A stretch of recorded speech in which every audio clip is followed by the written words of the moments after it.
خوشاب سے T V 19 news کی report کے مطابق ڈی ایچ کیو اسپتال جوہرآباد کیمپس میں عالمی یوم ایڈز کی مناسبت سے ایک واک اور سیمینار کانفرنس ہال میں منعقد کیا گیا۔ Chief executive officer health doctor Saima Ikram Niazi, district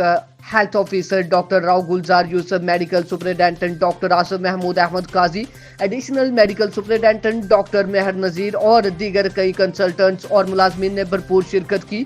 focal person AIDS control programme Hira Shahid نے ایڈز سے بچاؤ کی تدابیر کی تفصیلی معلومات فراہم کی اور شرکاء کے ہمراہ کیک کٹنگ سرمنی کا بھی انعقاد کیا گیا۔ اس موقع پر M S doctor Asif Mahmood Ahmed Qazi نے کہا کہ ورلڈ ایڈز ڈے کا مقصد لوگوں کو ایڈز سے بچاؤ کی ممکنہ تدابیر بتانا ہے اور اگر کوئی شخص متاثر ہو جائے تو اس کے علاج کے بارے میں آگاہی فراہم کرنا ہے۔ انہوں نے مزید بتایا کہ پنجاب ایڈز کنٹرول پروگرام کے تحت پنجاب مختلف اضلاع میں مفت علاج مہیا کرنے والے سینٹرز قائم کیے گئے ہیں جن کا مقصد ایڈز کے خلاف مؤثر اقدامات کرنا ہے۔